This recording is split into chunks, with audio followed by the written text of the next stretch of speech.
Good morning, 10th class. How are your studies going on? Making notes, children, and learning also. आप सबको पता ही चल गया है. By the end of this month, we are going to have our half-yearly exams. So now you need to start learning.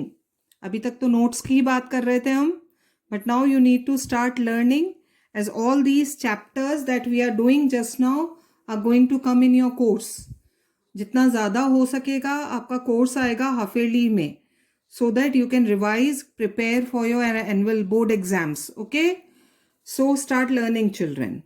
Coming to our lesson, we were doing the outcomes of democracy, and in yesterday's class we have read about the first very important outcome, very important expectation that people have from democracy. That is, democracy needs to be accountable, responsive, and legitimate government. And there we have seen that democracy is accountable, then it is not responsive, but it is a legitimate government. After all, it's people's own government.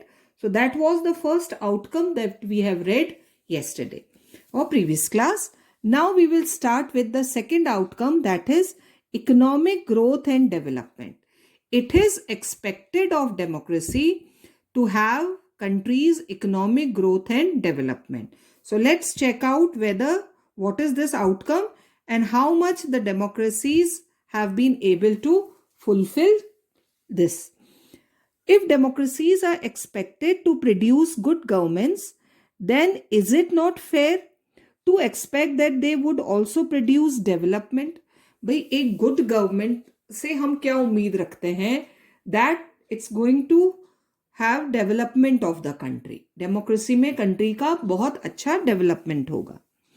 Evidence shows that in practice many democracies did not fulfill this expectation. ना तो it's sad that इतनी freedom होते हुए भी democracies have lagged behind, पीछे रह गए हैं in fulfilling these expectation. कौन सी? Economic growth and development. तो यहाँ democracies का record बहुत खराब है. If you consider all democracies and all dictatorships, imagine if we compare all democracies on one side and dictatorships, जो कि बहुत few हैं लेकिन हैं in the sense 1950 से लेकर 2000 टाइम का है ना, देखो यहाँ दे रखा है for the 50 years between 1950 and 2000. अगर उस समय को हम कंपेयर करें, एक तरफ ले सारी democracies, all the democratic countries, and on the other hand all the dictatorships, क्योंकि during this period there were dictatorships in many countries.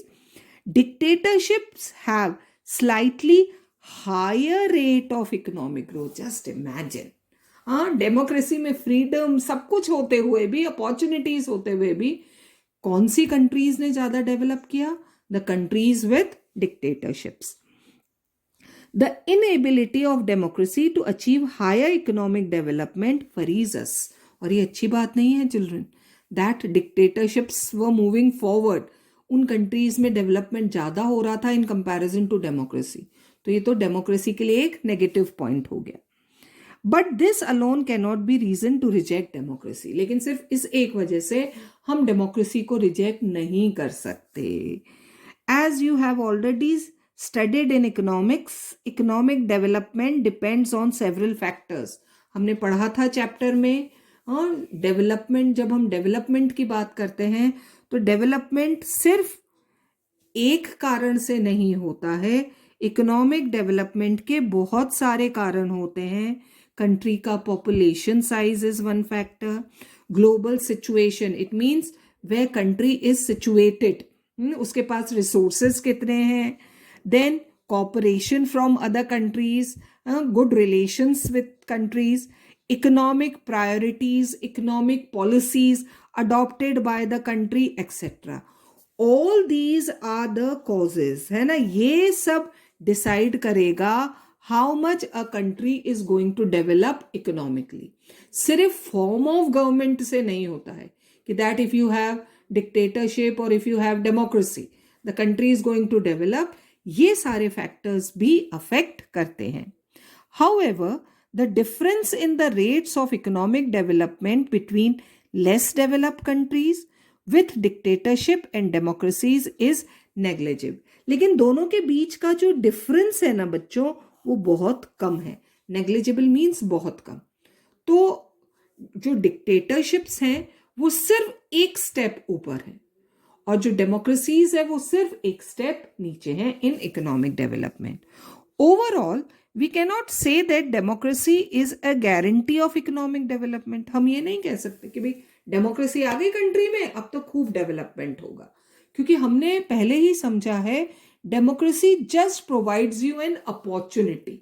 अब उस अपॉर्चुनिटी का फायदा उठाना is the work of the people. तो डेमोक्रेसी डेवलपमेंट नहीं करेगी, it's the people who develop. Okay, but we can expect democracy not to lag behind dictatorship in this respect. तो भाई है ना, उम्मीद तो यही करेंगे कि अगर डेमोक्रेसी डिक्टेटरशिप के आगे नहीं जा रही है तो कम से कम पीछे भी ना रहे. हाँ, लेकिन फिर अभी हमने समझा there are so many factors on which the development of the country depends upon. When we find such significant difference in the rates of economic growth between countries under dictatorship and democracy, it's better to prefer democracy as it has several other positive outcomes. तो जैसा अभी मैंने कहा difference बहुत कम है, it's negligible, लेकिन democracy के और भी तो फायदे हैं. सिर्फ ये कहकर कि डिक्टेटरशिप में इकोनॉमिक डेवलपमेंट ज्यादा है, we cannot reject democracy because democracy has other positive aspects also. लेकिन अगर हम इस आउटकम पे एनालाइज करें डेमोक्रेसी को, तो डेमोक्रेसी डिक्टेटरशिप से पीछे है. ये हमारा आउटकम या एक्सपेक्टेशन पूरी नहीं हुई. और हियर यू कैन सी, एक कार्टून आपके दिया हुआ है, ये economic growth and economic distribution gains. और ये can you recognise the country, कौन सा कंट्री है ये? यूएसए. हाँ, तो ये जो डेवलपमेंट हो रहा है ये सिर्फ रिच का हो रहा है. मिडिल एंड पुअर क्लास का डेमोक्रेसी में बहुत बुरा हाल है. And not only in India children, it's in a developed country like USA also. तो यहाँ कहीं ना कहीं डेमोक्रेसी फेल हुई है in fulfilling this outcome of economic growth and development. Now we will assess the third outcome. What is the third expectation from democracy? Reduction of inequality and poverty. That it's going to reduce the inequality. वो difference between rich and poor और poverty को कम करेगी. Let's see what is the result. Perhaps more than development, it is reasonable to expect democracies to reduce economic disparities. Economic differences that exist between rich and poor. Even when a country achieves economic growth, will wealth be distributed as such a way that all citizens of the country will have a share and lead a better life? It's a very big question and it's given there. Question mark दे रखा है. Even if countries are developed, आज भी आप देख लो बच्चों, well developed countries with democracy, क्या जो भी उनका डेवलपमेंट है, जो गेन्स हैं, जो इनकम है, वेल्थ है, is it equally distributed among the alls? हाँ, तो ये बहुत इंपॉर्टेंट है कि जो कुछ भी हो, भले ही कम हो ज्यादा हो, लेकिन जो कुछ भी अर्निंग हो, it should be developed equally. Is economic growth in democracies accompanied by increased inequalities among the people? This is happening. Democracies are developing economically. अगर ग्रोथ हो भी रही है तो बढ़ती ग्रोथ के साथ साथ inequalities भी बढ़ रही हैं. The gap or the difference between the rich and poor is increasing. Or do democracy lead to a just equal distribution of goods and opportunities? Let's check out क्या हो रहा है. Differences बढ़ रहे हैं या there is equal distribution among the people? Democracies are based on political equality. We all know, है ना, ये तो हम सब जानते हैं कि डेमोक्रेसी का बेस क्या है? Political equality. All the citizens are considered as equal. Equal right to vote, stand in election, that is political equality. All individuals have equal weight in electing representatives. सबको बराबर मौका दिया जाता है ना? Universal adult franchise. parallel to the process of bringing individuals into the political arena on an equal footing. Politically तो democracy सबको बराबर कर दिया. All have right to vote. All have freedom to stand in election. So politically everybody is equal. In democracy, we find growing economic inequalities. Though democracy brings everyone equal footing, but politically तो हम equal हैं, लेकिन economically क्या हो रहा है? Disparities बढ़ती जा रही हैं. The difference is increasing. A small number of ultra rich, and this is happening in every country, children. ये जो एक छोटा सा नंबर है in every country. अभी हमने वो लास्ट पेज पर कार्टून देखा था ना, क्या था वो? सिर्फ एक स्मॉल नंबर है. किसका स्मॉल नंबर है? Ultra rich. और हर कंट्री में enjoy a highly disproportionate share of wealth and income, and it's happening everywhere. उनके पास सारी इनकम है, उनके पास सारे रिसोर्सेज हैं. Not only that, their share in the total income of the country has been increasing. They are gaining more. उनकी income भी बढ़ रही है. Those at the bottom of the society, the poor people, okay, have very little to depend upon. उनके पास resources नहीं है. Even they cannot fulfill their basic needs. Their incomes have been declining, and this is happening. It's reality. Sometimes they find it difficult to meet their basic needs of life, such as food, clothing, house, education, and health. ये भी पूरी नहीं कर पा रहे हैं. तो a large number of poor, they are unable to fulfill the basic needs of life. Whereas a very small number of ultra rich, they have excess of everything. Wealth भी excess में है और resources भी excess में है. In actual life, democracies do not appear to be very successful in reducing economic inequalities. This is the most sad part of it.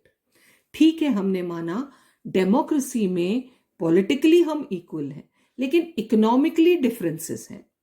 Ultra rich के पास resources हैं और पुअर के पास बेसिक नीड्स को fulfil करने का भी अरेंजमेंट नहीं है, मान लिया.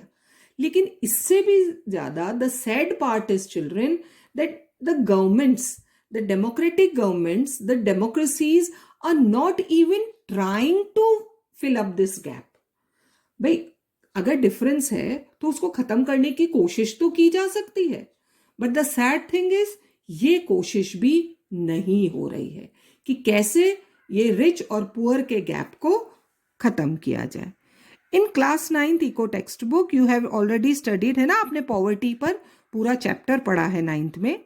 The poor constitute a large proportion of our voters. Let's talk about India. जब इलेक्शंस के टाइम पे सबसे ज्यादा वोटर्स कौन है? These poor. A large proportion of voters, and no party will like to lose their votes. The thing is, politics की सच्चाई यही है, even the parties, the leaders want poor to be poor. क्योंकि उन्हें वो poverty का डर दिखाकर ही तो वोट लेते हैं कि हम तुम्हारी गरीबी हटाएंगे. It's going on since last 70 years. But still a large population of India is poor. अगर ये रिच हो गए, अगर इनकी बेसिक नेसेसिटीज फुलफिल हो गई, फिर लीडर्स को कौन पूछेगा? तो it's in the good interest of the leaders also that these poor remain poor. तभी तो उनकी पॉलिटिक्स चलेगी. The poor हो गया, and no party will like to lose their votes. Yet democratically elected governments do not appear to be as keen to address the question of poverty as you would expect them. और ये governments भी कोई कोशिश नहीं कर रही. वो भी चाहती हैं that poor remains poor, क्योंकि जब तक ये पुअर रहेंगे तभी तो उनको वोट मिलेंगे. The situation is much worse in some other countries. India से भी बुरा हाल है कुछ कंट्रीज में, like Bangladesh. More than half of its population lives in poverty. हाँ, तो वहां तो कितना बड़ा है, but we can not compare India and Bangladesh in any sense. हाँ, रिसोर्सेज में बहुत डिफरेंस है, पॉपुलेशन में बहुत डिफरेंस है, तो you can not compare these countries. People in several poor countries are now dependent on the rich countries even for food supplies. उनके यहाँ तो अपना फूड भी ग्रो नहीं हो रहा है. हम कम से कम इतना तो कर रहे हैं, फिर भी हमारे फार्मर्स बेचारे डंडे खा रहे हैं. हमें सेल्फ सफिशिएंट बनाकर फूड में। बहुत सारी ऐसी कंट्रीज हैं जहां पर इतना फूड भी ग्रो नहीं होता कि पॉपुलेशन का पेट भरा जा सके। The governments need to import food from other countries, और इम्पोर्ट कभी सस्ता नहीं होता है, इट्स ऑलवेज कॉस्टली। तो लेकिन वहाँ डेमोक्रेसीज है तो ये उनकी जिम्मेदारी है कि वो अपने लोगों का पेट भरे, so they need to import food. तो डेमोक्रेसी यहाँ भी फेल है। किस चीज में फेल है? In reduction of inequality and poverty. उल्टा ये डिफरेंस बढ़ता जा रहा है, it's growing. Rich are becoming ultra rich and poor are becoming poorer. So here also the democracy is unable to fulfill this expectation of reduction of inequality and poverty. So children, today we have read about two expectation: economic growth and development, वहाँ भी democracy fail. Then reduction of inequality and poverty, यहाँ भी democracy fail. तो ये हम कह सकते हैं कि ये 1:2 हो गया। अकाउंटेबल तो है, लेजिटिमेट भी है, लेकिन रिस्पॉन्सिव नहीं है। No development and no reduction of poverty. And in next class we'll continue the chapter, few more expectations, outcomes, what we expect from democracy, and we'll see how much they are fulfilled. Till then, keep reading and learning.